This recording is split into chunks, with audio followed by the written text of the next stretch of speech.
Shalom anak-anak, apa kabar kalian? Semoga semuanya dalam keadaan baik ya. Bertemu kembali dalam pelajaran pendidikan agama Kristen dan budi pekerti, khususnya sekolah dasar kelas 6. Nah, sebelum belajar, kita berdoa terlebih dahulu ya. Tuhan Yesus yang baik, terima kasih. Kasih-Mu terus berlimpah atas kami. Sampai hari ini pun Tuhan tetap peliharakan kami. Kami akan belajar, Tuhan berkatilah kami. Dalam nama Tuhan Yesus kami berdoa. Amin. Nah, materi kita pada hari ini adalah hidup adalah kesempatan.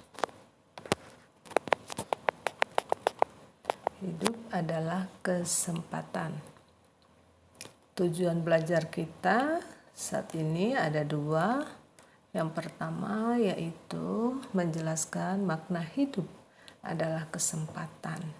Yang kedua, menjelaskan perbuatan penggunaan waktu secara bijaksana. Itu saja. Kita lanjut ya belajarnya. Siap belajar. Nah, materi pertama yaitu nafas milik Tuhan.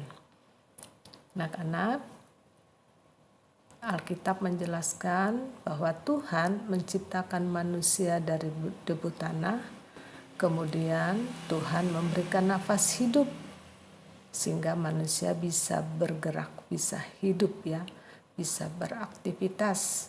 Nah, bukan itu saja, tapi Tuhan juga menyediakan semua kebutuhan manusia, mulai dari kebutuhan makanannya, kebutuhan air, kebutuhan udara, kebutuhan tanah, semuanya Tuhan ciptakan. Nah, aktivitas manusia antara lain adalah bernafas.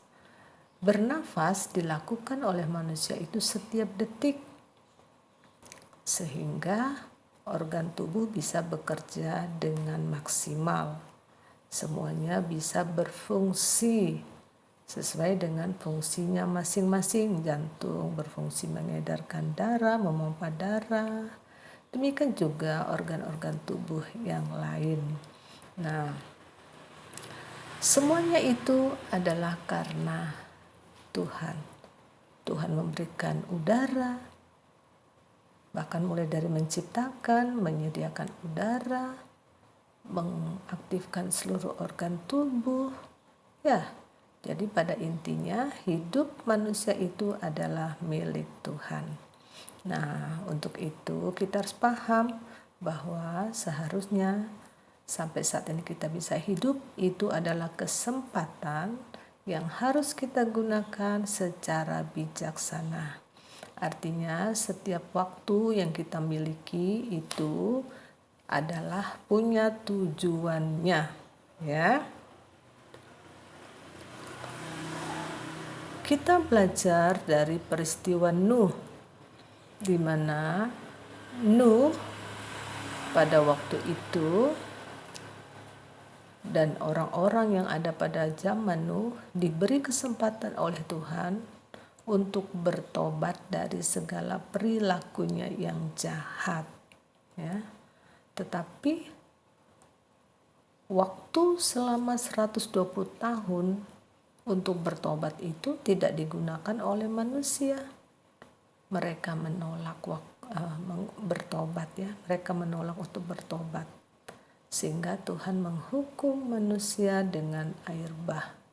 Manusia yang berdosa yang dihukumnya, manusia yang tidak mau bertobat, yang melalaikan waktu, yang menganggap waktunya panjang, padahal waktu itu tidak kembali. Nah, di satu sisi Tuhan juga menyelamatkan Nuh, keluarganya juga, karena mereka hidup benar di hadapan Tuhan. Artinya anak-anak, Tuhan ingin waktu yang ada itu digunakan untuk bertobat, ya, untuk mengasihi Tuhan. Waktu yang diberi sampai saat ini berarti ada maksud Tuhan di dalamnya. Nah, Sekarang penggunaan waktu atau gunakan waktu. Kitab Pengkhotbah pasal 3 ayat 1 sampai 11 menyatakan bahwa segala sesuatu ada masanya. Untuk apapun di bawah kolong langit ada waktunya. Ada waktu belajar, ada waktu makan, ada waktu istirahat, ada bermain dan lain-lain. Ada waktu menangis, ada waktu tertawa, begitu ya. Nah, tentang waktu kita belajar dari seekor binatang yang bernama semut. Semut di dalam Amsal pasal 5 ayat 6 sampai 8, kemudian Amsal 6 ayat 9 sampai 11 itu menjelaskan bahwa semut adalah binatang yang mengenal musim dan menggunakan waktu yang ada itu secara bijaksana. Waktu musim panas dia gunakan waktu untuk mengumpulkan makanan, dan waktu musim hujan dia tinggal menikmati apa yang sudah dikumpulkannya. Jadi dia bijaksana. Semut juga binatang yang rajin dan bekerja keras. Ya, bersama-sama bergotong royong mereka membangun rumah semut, lalu mengumpulkan makanan untuk musim-musim yang di mana mereka tidak bisa bekerja. Nah, ada juga pepatah atau ibarat ya di dalam bangsa Indonesia, yaitu rajin pangkal kaya dan rajin pangkal pandai. Jika kita rajin belajar, maka kita akan menjadi pandai. Jika kita rajin bekerja, maka kita akan menjadi kaya. Ini kita belajar dari semut yang terus bekerja menggunakan waktu-waktu yang ada secara bijaksana. Selanjutnya, kita juga belajar dari orang-orang yang menggunakan waktu untuk memberikan waktu dan kesempatan untuk Tuhan. Yang mereka miliki, harta mereka, waktu mereka, hidup mereka dipakai untuk memuliakan Tuhan. Yang pertama adalah Maria. Dia mengurapi Yesus dengan minyak narwastu.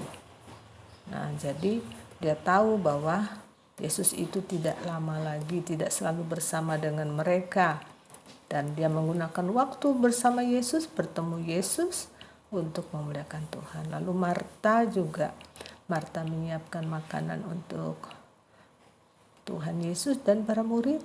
Kemudian juga ada Lazarus yang menggunakan kesempatan waktu bersama-sama dengan Tuhan. Jadi kesempatan yang ada itu harusnya juga dipakai untuk memuliakan Tuhan, untuk membangun hubungan yang erat dengan Tuhan. Selanjutnya kita masuk poin kedua, yaitu hidup menjadi berkat. Galatia pasal 6 ayat 10 menjelaskan, karena itu selama masih ada waktu, selama masih ada kesempatan bagi kita, marilah kita berbuat baik kepada semua orang, tetapi terutama kepada kawan-kawan seiman. Nah, anak-anak, berdasarkan ayat ini kita belajar bahwa waktu itu tidak selalu ada. Waktu tidak pernah kembali. Kalau misalnya kamu sekarang sudah umur 12 tahun, kamu tidak bisa seperti atau kembali kepada umurmu yang 5 tahun. Tidak bisa. Jadi, waktu yang ada itu gunakan untuk melakukan perbuatan-perbuatan baik kepada semua orang, ya, semua orang, bukan pilih-pilih. Kepada semua suku, semua bangsa, semua bahasa, dan juga agama harus kita lakukan, ya. Terutama dengan orang-orang sekawan seiman kita dulu, ya. Contohnya adalah di dalam Alkitab ada Ibu Lydia dan Aquila, suaminya, ini suami istri.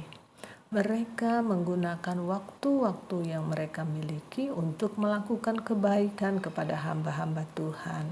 Kepada Rasul Paulus, ya, mereka menggunakan rumahnya untuk menampung hamba-hamba Tuhan. Jadi disiapkan kamar begitu ya, dilayani dengan baik, dicukupkan keperluan-keperluannya, dan mereka juga bekerja sama membuat tenda. Nah, Lydia dan Aquila ini menggunakan hidupnya, waktunya, hartanya menjadi berkat bagi orang di sekitar rumahnya, juga bagi hamba-hamba Tuhan, bagi jemaat Tuhan. Nah, artinya kesempatan yang ada itu harus digunakan untuk membalas kebaikan Tuhan. Apa yang sudah mereka miliki, mereka kembalikan kepada Tuhan dengan cara melakukan perbuatan kebaikan. Jadi kesimpulannya anak-anak, hidup adalah kesempatan yang harus digunakan secara bijaksana, yaitu melakukan perbuatan baik bagi sesama sehingga nama Tuhan dimuliakan. Artinya hidup kita itu hidup bijaksana dengan cara menjadi berkat bagi banyak orang. Ya, kesimpulannya tadi, hidup ada kesempatan yang harus digunakan secara bijaksana dengan cara hidup menjadi berkat. Tugas belajar, kalian bisa menjawab pertanyaan ini. Jelaskan makna hidup adalah kesempatan. Jelaskan perbuatan penggunaan waktu secara bijaksana. Ya, sebagai seorang pelajar, tentu saja kalian ada tugas-tugas utama sebagai pelajar, gitu ya. Oke, selamat belajar. Tuhan Yesus memberkati. Tetap semangat, tetap gembira, tetap berdoa, taat orang tua, dan membaca Alkitab serta melakukannya. Demikian pelajaran kita hari ini. Dadah.